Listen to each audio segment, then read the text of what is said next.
Hello and welcome to another episode of today's GK. I am Pooja Dwivedi, and in this segment we bring to you objective questions on a daily basis to help you crack prelims. So let's begin with the practice question of the last segment. Consider the following statements. Vedanta was based on Upanishads and also their interpretations. Vedanta saw Ved as the ultimate source of information and whose authority could not be questioned. Vedanta emphasized the path of karma as opposed to that of Gyan. So we have to select the correct statement. Vedanta emphasized not on karma but on knowledge, that is Gyan. So the third statement is incorrect. And yes, it said that there is no question on the Vedas, no one can question the Vedas. So second statement is also correct, and it was based on Upanishads and their interpretation. So the correct answer to this question is option A. The Prime Minister recalled the spirit of Swami Vivekananda's iconic 1893 speech at Chicago on its anniversary. Here, Swami Vivekananda introduced Indian philosophies of Vedanta and Yoga to the Western world. Moving on to the next question. T+1 settlement system, recently seen in the news, refers to which of the following? Housing scheme for homeless in Delhi, settlement of Afghanistan refugees, faster trade settlement system proposed by SEBI, settlement of dues of farmers who have taken loan. The correct answer to this question is option C, that is faster trade settlement system introduced by SEBI. So moving on. Recently, SEBI allowed stock exchanges to start the T+1 system as an option in place of T+2 because it is a faster trade settlement system in which settlements will have to be cleared within 1 day of the actual transactions taking place. T+1 stands for trade plus 1 day. Moving on, which of the following are issues associated with permafrost thawing, accentuate climate change, tropical challenges spreading up into higher latitudes, prevalence of zoonotic diseases and rise of viruses and bacteria? We have to select the correct answer using the codes given below. So, permafrost keeps so many things fossilized, such as carbon dioxide as well. So, whenever it will melt, it will of course accentuate climate change, because whatever the carbon dioxide, whatever amount it has been stored in billions of tons in the permafrost will be released into the atmosphere, of course contributing to the rising temperatures. And it will also help in the rise of viruses and bacteria because the viruses and bacteria are fossilized, and if they also get released into the atmosphere, it will give rise to them, and because of that, prevalence of zoonotic diseases will also start.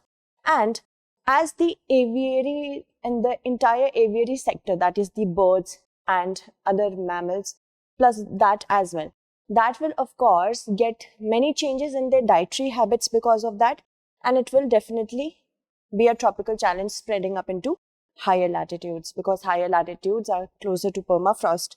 So the correct answer is option D.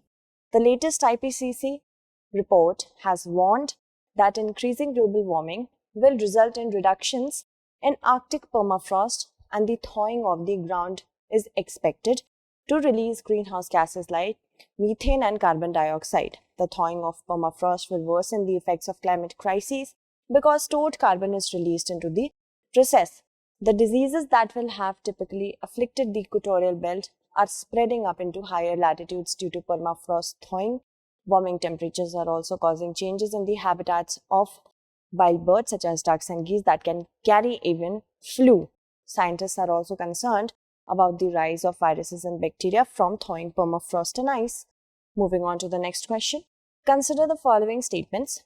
Forest rights can be claimed by any member or community who has for at least 3 generations prior to the 13th day of December 2005 primarily resided in forest land for bona fide livelihood needs, and Karnataka has topped the list in terms of approving applications filed by the STs and other traditional forest dwellers under the Forest Rights Act. We have to select the correct statement.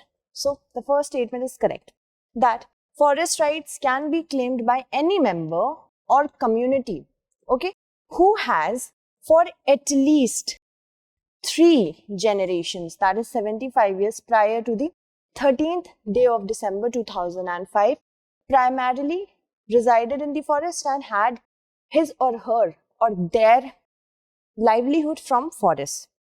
But Karnataka has not topped the list in terms of approving applications from the STs when it comes to FRAs. Under FRAs, it stands 9th. So the second is incorrect, the first is correct. The correct answer is option A, that is one only. Karnataka ranks 9th in terms of approving applications filed by the STs and other traditional forest dwellers under the Forest Rights Act. Moving on, consider the following statements with respect to Paradeep Port. It is a natural deep water port on the east coast of India in Jagatsinghpur district of Odisha. This port is situated at the confluence of the Mahanadi River and the Bay of Bengal. Paradeep Port Trust is an autonomous corporation under the Major Port Trusts Act of 1963, functioning under the Department of Commerce. We have to select the correct statement.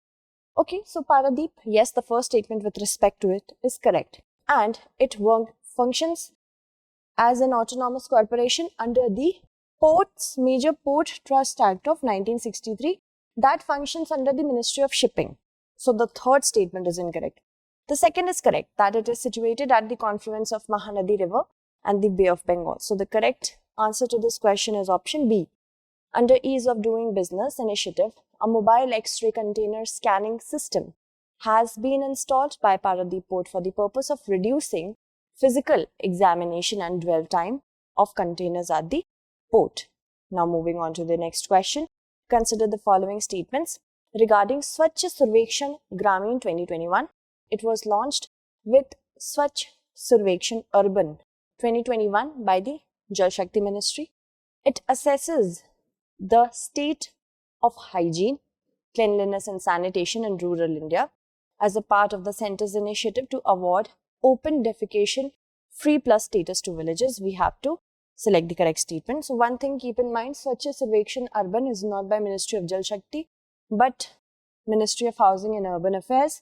So the first statement is incorrect. The second is correct. The correct answer to this question is option B. Recently, the Jal Shakti Ministry launched Swachh Survekshan Grameen 2021 or Rural Cleanliness Survey 21 under Swachh Bharat Mission Phase 2. The Swachh Survekshan Urban 2021 is to be announced and it was introduced by the Ministry of Housing and Urban Affairs in 2016. Moving on to the next question, consider the following statements with regard to the Quad. The idea was first mooted by Japanese Prime Minister Shinzo Abe in 2007 and Malabar naval exercise is a formal part of Quad grouping. We have to select the correct statement. Now, this grouping, Quadrilateral Security Dialogue, was, yes, for the first time ever mooted in 2007 by the Japanese Prime Minister Shinzo Abe, and Malabar is not a formal part. It happens to be that the 4 members of Quad, India, Japan, Australia and the US, they happen to be a part of the Quad as well as now it has evolved into an exercise Malabar. That means earlier Malabar was conducted between the US and India since 1992. But after that in 2015 Japan joined and recently in the last year, of course we talk about Australia, it has also joined because of its souring relations with China.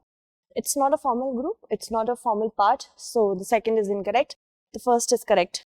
Correct answer option A. Prime Minister Narendra Modi will travel to the US to attend the first in-person Quad Leaders Summit on September 24th. He will also address the UN General Assembly in New York on September 25th.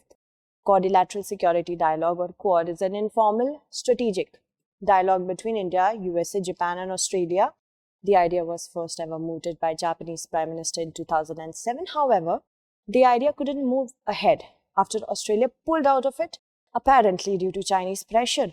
Moving on to the next question, consider the following statements with respect to Cold Chain Scheme. It was launched in 2008. It is a component of Pradhan Mantri Kisan Sampada Yojana. It was created to reduce post-harvest losses of horticulture produce only. We have to select the correct statement. So, yes, it is a part of Kisan Pradhan Mantri Kisan Sampada Yojana launched in the year 2008. But it also takes into account non-horticulture post-harvest losses, and here it is written only horticulture post-harvest horticulture losses. So the third is incorrect. The first and second are correct. The correct answer is option A. The Ministry of Food Processing Industries inaugurated a new unit of food processing in Morena, Madhya Pradesh, in line with the Azadi Ka Amrit Mahotsav celebrations in the country.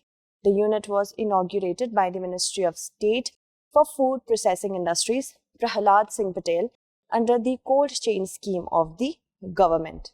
Okay, let's move on and talk about our next question. Consider the following statements with respect to National Mission on Edible Oil, oil palm. It will involve raising the area under oil palm cultivation to 10 lakh hectares by the year 2025 to 26. The aim under the mission is to harness domestic edible oil prices that are dedicated or dictated by expensive palm oil imports and become self-reliant in edible oil. So what do we have to do? Select the correct statement. Both these statements are correct. The correct answer to this question is option C. Recently, Manisha Sen Sharma, Economic Advisor of the Ministry of Public Distribution, Food and Consumer Affairs, issued a letter to the Chief Secretaries of all the states and union territories directing their attention to the spurt in prices of edible oil and oil seeds. So, National Mission on Edible Oil, oil palm is a new centrally sponsored scheme. It is proposed to have an additional 6.5 lakh hectares for palm oil by 2025 to 26, and it will involve the area, raising the area under oil palm cultivation to 10 lakh hectares by 2025-26 and 16.7 lakh hectares by 29 and 30. The aim is to harness domestic edible oil prices that are dictated by expensive palm oil imports and become self-reliant in edible oil. Moving on to the next question. Consider the following statements with respect to the language Hindi. Article 350 pertains to Directive for Development of the Hindi language. World Hindi Day is observed on 14th September. We have to select the incorrect statement. World Hindi Day is observed on 10th of January, and Hindi Divas in India, as it was adopted on this day itself in the year 1949, is observed as Hindi Divas. So, the second statement is incorrect. And Article 351, not 350, pertains to the Directive for Development of the Hindi language. So, both of them are incorrect. The correct answer is option C. In India, Hindi Divas is observed on the 14th of September every year. Hindi, written in the Devanagari script, was adopted as the official language of the Republic of India on 14th September 1949.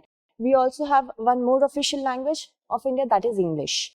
And Article 351 pertains to Directive for Development of the Hindi language. Hence, we talked about the statement, and World Hindi Day is observed on 10th of January. pgSIT eggs, recently seen in the news, refers to which of the following? Genetically modified eggs for in vitro fertilization, genetically modified eggs for boosting immunity, genetically modified eggs for better yield in poultry, genetically modified eggs to restrain populations of mosquitoes. The correct answer to this question is option D. And leveraging advancements in the CRISPR-based genetic engineering, researchers have created a system that restrains populations of mosquitoes that infect millions each year with debilitating diseases. The precision-guided sterile insect technique alters genes linked to male fertility, creating sterile offsprings and female flight in Aedes aegypti. So, as you can see, Aedes aegypti is responsible for diseases such as chikungunya, Zika and dengue. So, this is a step in the right direction when we use science. Moving on to the next question, that is the practice question. Recently in the news, the Partnership to Advance Clean Energy PACE is a bilateral agreement of India with which of the following countries or groupings? Australia, European Union, United States of America or Japan? So I hope you'll be answering it correctly in the comment segment. That's it for today. Tomorrow we shall meet again with another segment. Until then, stay updated and thank you so much for watching.